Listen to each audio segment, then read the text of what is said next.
Many years ago when I first got my license, I used to deliver pizzas for Domino's in Holden Geminis, and now we are building my ultimate Isuzu Gemini to go and do the same thing. I'm gonna go deliver some pizzas. As you can see, it's just back from paint. It looks freaking amazing. I'm so happy with the color. This is Porsche Gemini Blue, which I think is excellent. At the moment, the car is just a complete rolling shell. It's got no interior, it's got no driveline, it's got nothing but a steering wheel and a diff and some wheels on it. Today, we're gonna start changing that. We've got a lot of work to do. We're gonna dive straight into it.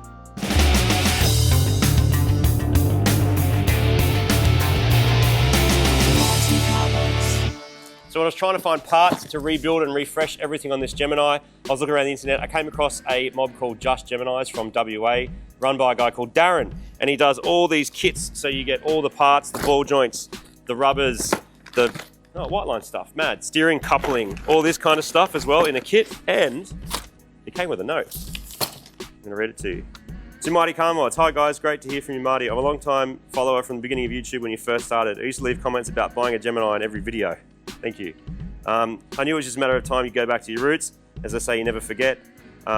You still have the Gemini in your blood. With all the part sponsors, I'm humbled that you chose my steering and suspension package for your little gem. It really means a lot to have you following my page, Just Geminis. Whether it's parts or advice, I hope to hear from you again. Obviously, in your Perth, you have to drop, buy and borrow a Gemini. Sounds pretty good. Hope the build goes well for you and can't wait to see what you've planned. There's a little gift in there as well. Any dramas, give me a buzz. Cheers from Darren O'Neill at Just Geminis. What a legend. So I got him here. This is Darren from Just Geminis in Perth. How we going? Literally just said, hey man, do you want to just come and give me a hand? So how'd you get in the whole Gemini thing? Oh, first car was a Gemini from Same. my old man, yeah, so just got hooked on them since then. Yeah. Yep. And so now you kind of restore them as a bit of a hobby? Yeah, I guess it's a hobby, but it's turned into a job as well. Yeah. So yeah, I just restore Geminis, fix them up. So I saw a bunch of photos on your page, which is how I found you, of pretty much Geminis in the same condition as mine, like before and afters. And I was like, oh, you fix them up. And then I realized you did kits, and kits are really handy when you don't remember what everything does. Yep. It's just so much easier when you can get it all from one shop, you know. I just get them all different places and put it together for a kit for everyone. So now that one of Australia's most chilled out Gemini experts is here to give me a hand, we can start the mammoth task of reassembling this freshly stripped and painted car. I've done this enough times to know this is like the hardest puzzle you've ever done, except harder than that and with no instruction manual and heaps of missing bits that have fallen down behind the lounge that you really should clean behind one day but you haven't. And speaking of cleaning, we're going to start on the suspension and subframe, rip all of it out and renew everything we can with a bunch of mad parts that Darren has put together for me. Luckily for us, there isn't too much rust on anything, so it's just going to be a clean, a repaint, and then a bunch of new bushes and bolts. So these are the suspension arms. So in advance, Darren has basically got a set all done with the bushings pressed in. These are the ones that you do need to press to get them into. So upper and lower arms, those bushes, they're all new. They're actually JDM ones, and the ball joints as well are Japan ones. And Isuzu still makes some of this stuff. And if you put a big enough order in, they make it for a car that's nearly 50 years old. So always worth checking with that kind of thing. So we're going to throw these nicely refreshed arms in, pull my ones out, Darren will take them and refresh them, and we'll get into it. So we're going to do a bunch of front end, pretty much replace everything that we can get our hands on, and see where we end up. The front suspension on the Gemini has the spring and shock separate, so they both need to come out. The spring is pretty keen to exit the building, but once it's gone, we can pop the ball joints, remove the old arms, and prep the new ones. Meanwhile, Darren is going to refurbish the steering rack with all new bushes and rubbers. And while he's doing that, I'm going to pull out the front subframe and give it a birthday bath in black paint. This also gives me a chance to clean up any areas that we missed when we were painting the car. The steering often gets sloppy in old cars, and Darren has worked out why. This is your tie rod. This is the inner of the tie rod. And if it's really bad, check this out. That's how you know you need new inner tie rod ends. If you got, and that can feel like a wobble in the steering wheel, which you can think is like your steering rack bushes, or it can feel like it's that disc that sits in between the input shaft, but actually it's that. And you can't see that without pulling this off. It makes way more sense to change any wear items in the front end now while it's all apart. It's quicker and saves money and time in the long run. We're talking inner and outer tie rod ends, steering rack bushes, brakes, calipers, lines, the whole lot. Any brackets that show signs of corrosion are getting chucked into the sandblaster, then a fresh coat of etch primer and enamel paint, same as what they got at the factory. Everything is getting multiple coats, and while it dries, we're going to pull out the fuel lines and anything else that's in the way. Darren's made good progress on the lower arms, and the subframe is nearly dry too. It's been a super productive day. Darren's been an awesome help as well. We have basically refinished everything in the front end, so anything that was a bit rusty or crusty has been redone. Backing plate, spindle, subframe, sway bar mounts. We're going to let that dry overnight and then hit it hard again tomorrow.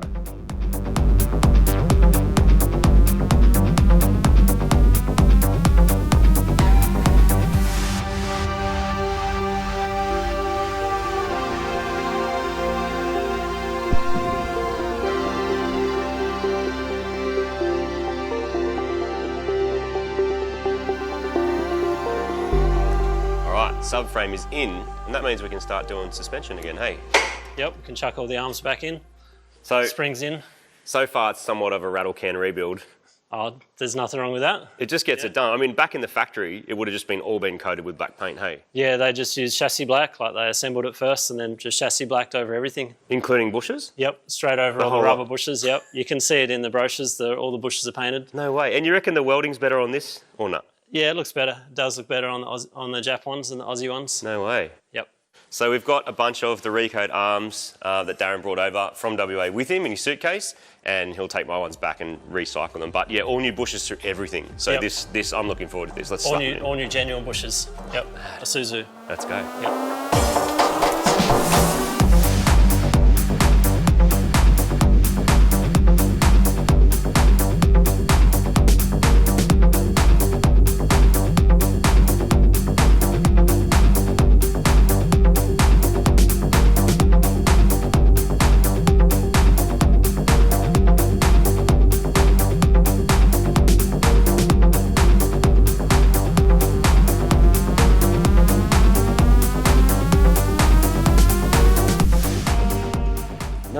Hydraulic lines hanging out of it. No. I'm tripping out. I'm like, where do the lines go? It doesn't have any. It's just manual. Yeah, manual steering rack. It's all easy. How do they go with manual racks, do you reckon, in your experience? They're fine, really, unless you get massive tyres with like sticky tyres, then you might really struggle a little bit, but most people will be all right.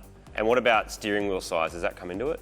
Or only if you're going to go a tiny little steering wheel, but yeah, nah, I should am be guilty fine. of doing that about 25 years ago and it sucked. So this time when I change the steering wheel, it's going to be a decent size. Awesome, so we just bolt this in and then our front end's kind of coming together, eh? Yep, that's right, yep. Let's go. The front suspension is just about complete. It will all need a proper wheel alignment before we drive it around, but now we can focus our attention on the back of the car. The spring seats are a little bit rusty, so they need to be ground out and treated before we can install any new ones. And as well as some lowered springs, I've got my hands on some other suspension upgrades for the rear also. There once was a prospector called Rodney who worked very, very hard. And sometimes he'd go to work and his wife would say, "Pan hard, Rod," which is exactly what this is. Check it out. Adjustable pan hard rod, which is awesome. Apparently also fits Commodores because there's a lot of similarities between Gemini and Commodore for anyone playing at home. That's the stock one. The length is not adjustable, it's fixed. When you put lowering springs in and drop everything down, it can sort of mess up the location of the rear of your car. The mirror, the four-wheel drive JDM mirror that we did had the same thing. We needed an adjustable one, we had to make one. In this case, Whiteline has come to the rescue, and that is an adjustable aftermarket panhard rod, which we're going to put in along with our lowered springs. Then we're going to stick the wheels on, which I'm very excited to see. The suspension has been totally refreshed. We've got new springs in there, all new bearings and bushes and ball joints and everything that can be replaced. We have replaced. The only thing missing is brakes. But right now, the next exciting part is wheels. This is my mate Mark from Bauer Brothers. The year is 2020, the 180SX has yet to be restored, and he is test fitting some black racing 14-inch wheels that he's found in Japan. These are going to be fully restored with new lips and new barrels. And here they are, completely finished. They look absolutely excellent. When we did these wheels, I didn't actually know what colour the car was going to be. I had an idea that the car would be blue, but I wasn't sure. New lips, new barrels, just an absolute masterpiece by my good friend Mark. What an absolute legend. And now we're going to be able to test fit them, and we're going to see what the car's going to look like, check its height, its stance, and all that good stuff right now. All right, here we go. Got Fast and the Furious style brakes for the moment. But that looks excellent. And these wheels have been custom made for this car. Measured them up, custom offset, all that sort of like special stuff that means it should just fit perfectly. So let's get all four on and then drop it. The car rolls again, and now we can turn our attention back to some of the old parts that need to be refinished. Now that I've got a heap of them all stripped and primed and ready, I'll paint those and the bumpers in some satin black using a spray gun. This almost always gives a nicer finish than rattle cans, but it's way more messy.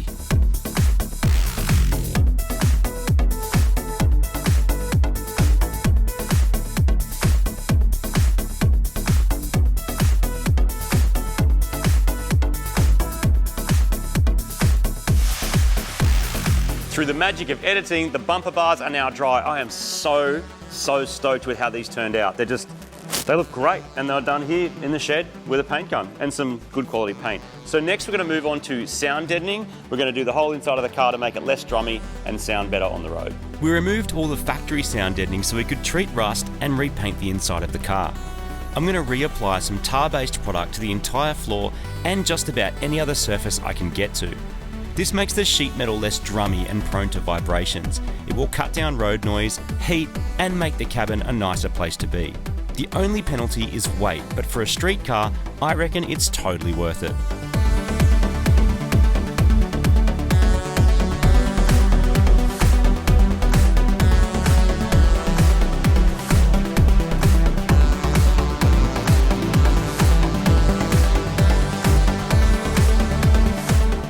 The final piece of this suspension puzzle has arrived, replacement shock absorbers, so now the originals can go in the bin. These are an easy install on a Gemini where the spring and shock are separate. Once these are in, I can replace some of the remaining bushes in the rear end and then turn my attention to the diff.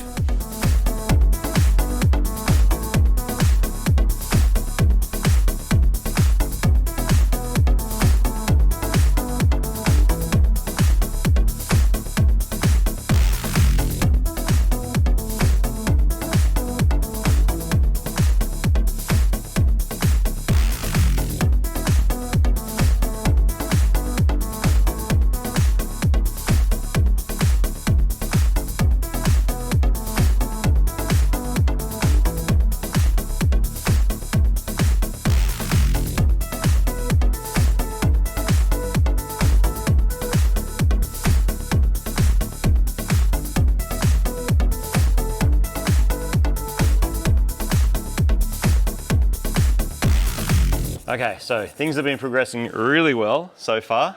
Just replacing bushes and springs and shocks and all that sort of fun stuff. But Gemini has this thing called a torque tube, which is where it looks like it's got a diff, but then it's got this tubey thing that's mounted up here, which is kind of unusual. Normally your diff would be mounted here and you'd have a tail shaft that went the whole way. It's just how they did it back in the day. They are known to be weak, but with some mods, you can make them better. This one happens to be the same as a diesel Gemini diff. So the Japanese ones came with a diff that is a little bit stronger than what we got in Australia.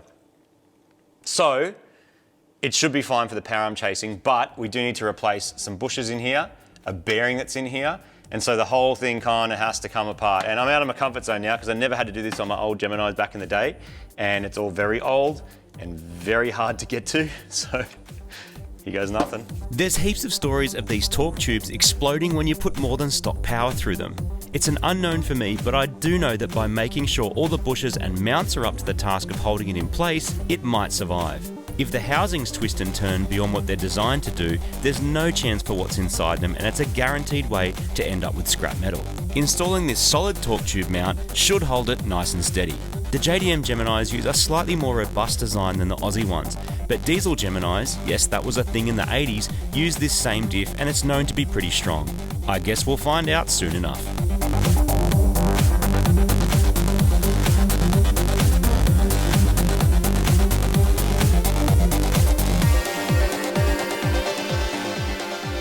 Torque tube is looking excellent. Got the new carrier bushing bearing thing in there, plus the big one that sits here, which is now solid. If you don't do that, it axle tramps, it flops around.